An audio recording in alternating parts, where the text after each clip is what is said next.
Welcome into DC On Screen, episode 268. I am your host, David C. Robertson. This is my co-host, Jason Goss. Hiya.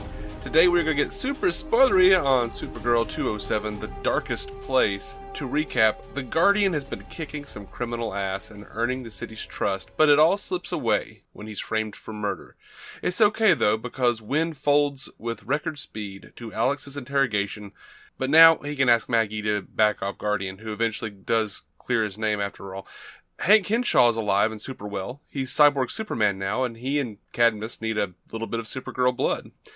After capturing Mon-el last episode, Cyborg Superman puts the kibosh on Supergirl's escape mission and throws her in the cell next to him so they can have a heart-to-heart.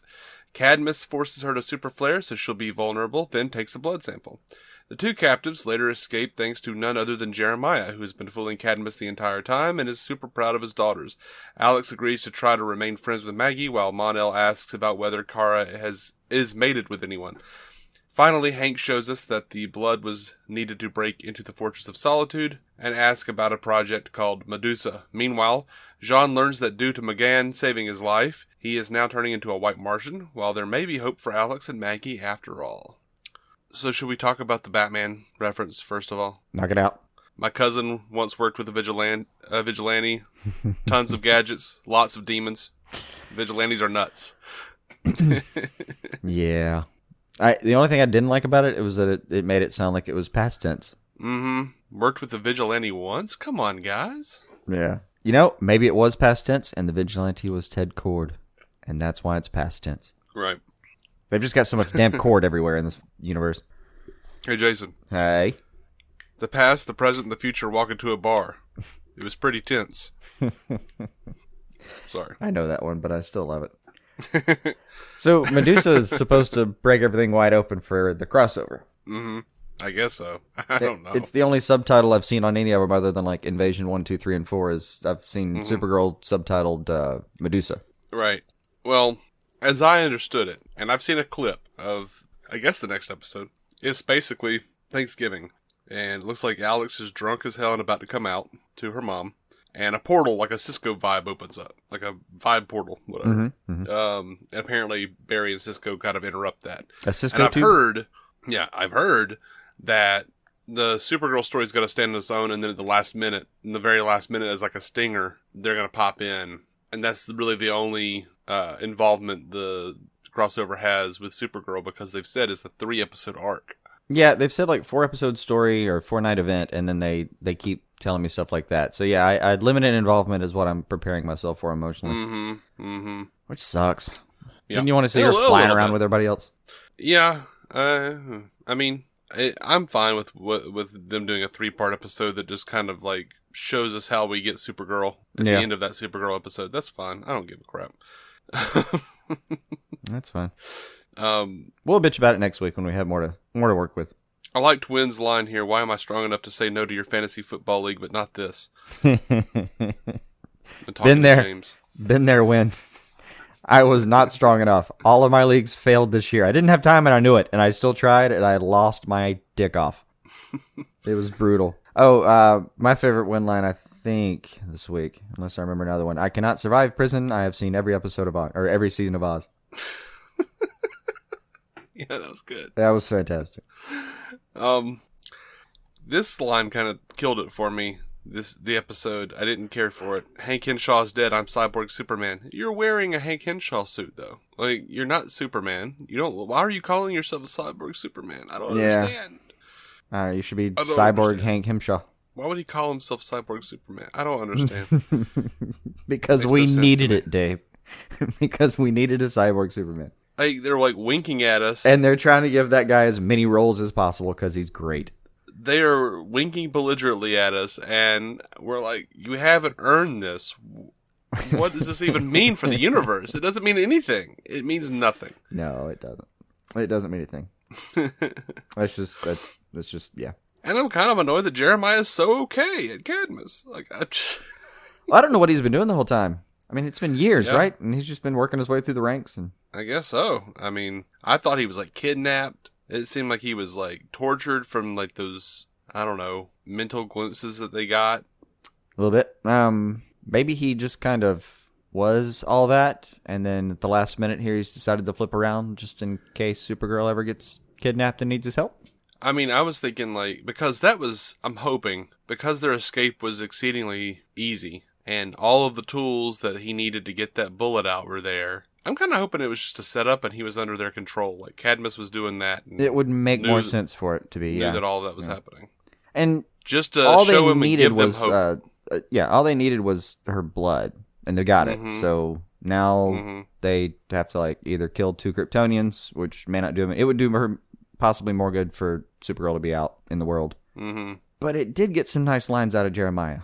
Like, did it? I don't remember any. No, I mean, the thing about Alex might be too strong for her own good, that was pretty good. And I give her this: the look on Supergirl's face when he says, like, "I'm so proud of who you've become." It was good. And hell, the look on Alex's face later when she gets to tell him, like, it was him, and I forget how she phrased it, but it's something like, it was he saved me and he was him. He was still him, or something like that. That's kind of one of those story arcs that I know we're not going to play with a lot, because you're just not going to make Dean Cain a regular cast member, but I hope they do it. Bring it. The last thing I want, and it's already happened, but the last thing I really want out of this series is a VR Troopers My Dad Is Still Missing storyline. Okay, that's fair. That never gets resolved. Get Jeremiah out of there, please. Or realize that it's not Jeremiah and kill him. Either way. It's Cyborg Jeremiah. Cyborg Jeremiah. I'm Cyborg Superman. Okay, maybe the best part about them being in that thing was that they were locked up in nth metal cages. Thanagar. Yeah, buddy. So we've got, like, they ran with it. Kind of space, but more like magical, supernatural Hawk people in the other universe, in the Flash and Arrow universe. They were space originated. It was meteors that created the Hawks. Yeah, but it wasn't like Thanagar. Meteors and a weird Egyptian magic stuff. Yeah, weird Egyptian magic stuff. With some space rock. Which fits, more or less fits a certain Hawk storyline or history. There's so damn many Hawk stories. I know, and that's the genius of it. That's what I'm getting at. Like, they could do Nth Metal and Thanagar in the Supergirl universe and have Hawk people, and do magic and Egyptian shit and have Hawk people over in the Flash universe. Right. It's smart. It's nice. Like, they found a way to have their cake and eat it too. I like it. I just liked her. I mean, just hearing Nth Metal in general makes me happy. So whatever they needed to do to pull that off, I appreciate it. I did like Lillian Luthor talking about how Superman went to Lex, promised a new day, etc., etc. Yeah. That was interesting. Convinced Lex he was the new savior, then convinced the world that Lex was evil. Oh, everyone sees history differently. It was a fun little piece of history, though. Yeah. I liked to imagine where that was going, how that happened. Oh, God, I know. I wanted to scrap Krypton and do a prequel with this Superman. A few years before this happens. That'd be awesome. Yeah. Just throwing that out there, guys. So what do you think Medusa is? I don't know. I really don't. And the reason I don't want to even speculate almost is I'd have to know whether it gets into the other storyline.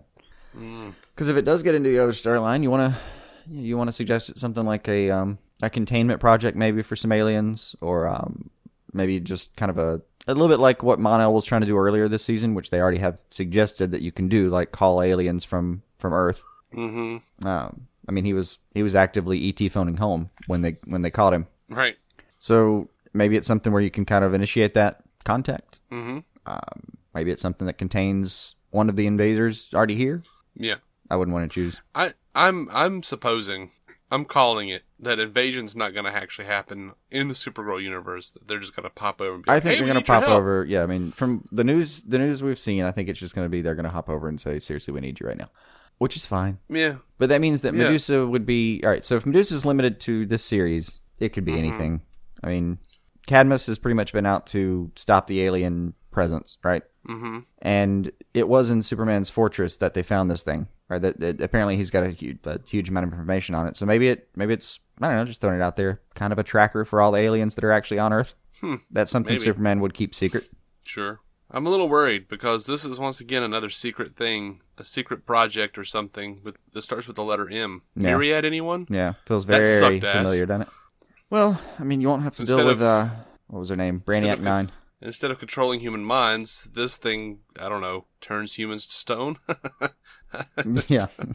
Or, no, I guess it would turn aliens to stone. Probably whoever you calibrated it to. Right. Ugh, I don't know. I hope it's not that. It's a project that stops time so you can just go pluck everything out. Just pauses the world so you can go run around picking off all the aliens.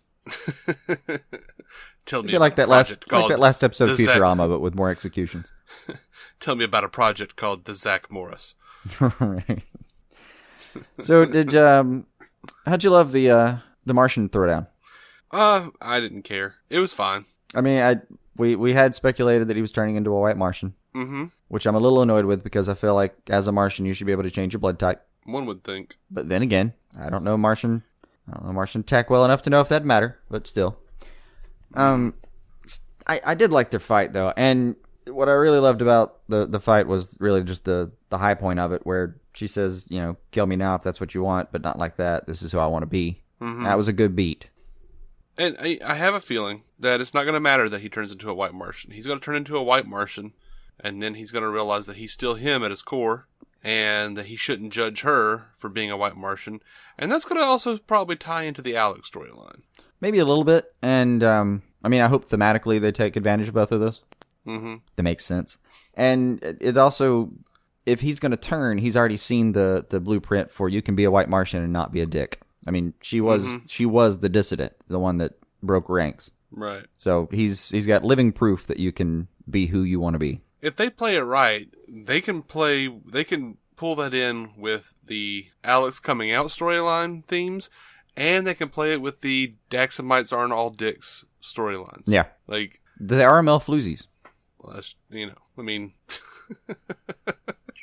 I liked the dismay on Kara's face when she just at least he's having fun. I mean, he's taken more advantage of this planet in 2 weeks than I have my entire life. Yeah.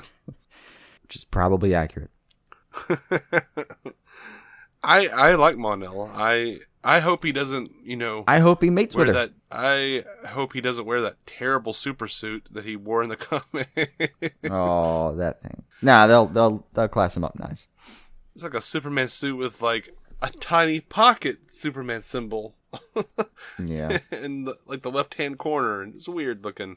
Like someone from Polo made his suit for him. I don't like it, see? They'll class him up when time comes. Play with him a little bit. Make him the Eradicator somehow. Or yeah. Maybe that's what Medusa is. The Eradicator jacket. Ooh. Anyway. Hey, who is the guy? I meant to look it up and I just didn't. It wasn't ringing any bells with me. It probably should have. The guy that Guardian was fighting. Who the hell was that supposed to be? I haven't the slightest. All right. Yeah, I did the same thing. My friend. Really, I'm enjoying them as much as I thought I would so far. It's only an episode in, but what does Winn tell him? Like, there's a flasher over in so and so park. Mm-hmm. Pass.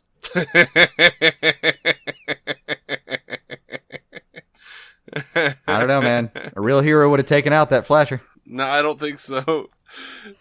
I would love punch to, him right in the penis. That should be like a small crossover, like every episode. I would love it if that was an ongoing bit. Like, that flasher's over here now. No, Winn. Stop telling me about the flasher. Like, ew.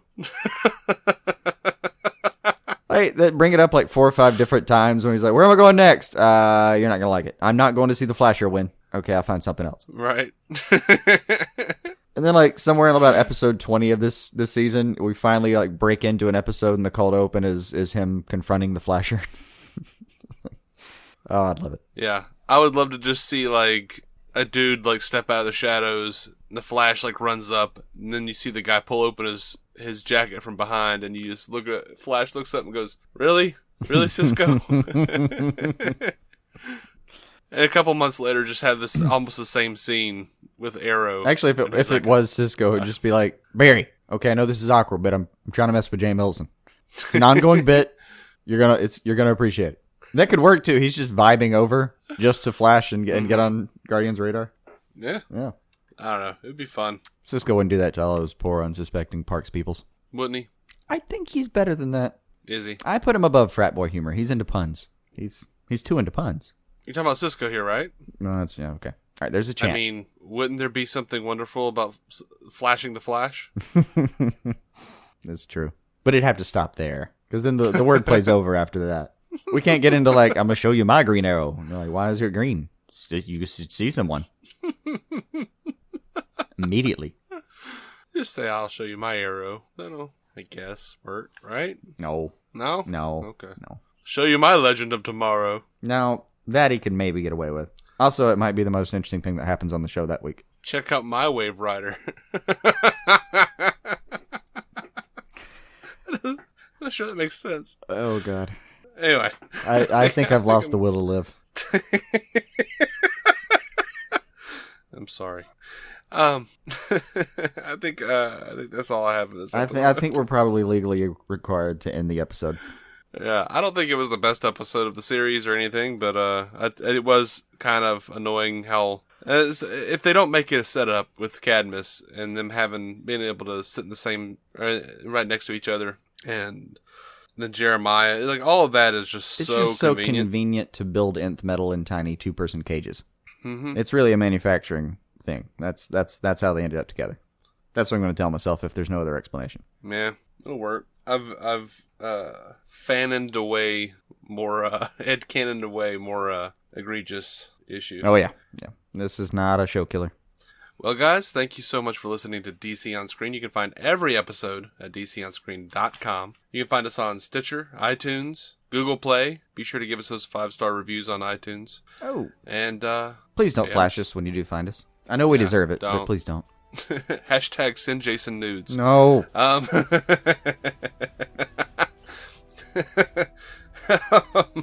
We're proud members of the Giant Size Team Up Network, GiantSizeTeamUp.com for all those awesome shows over there. And we're going to be coming right back with The Flash 307 Killer Frost, directed by Kevin Smith. So we're going to talk about that, and it's going to be a lot of fun. And until then, keep some DC on your screen.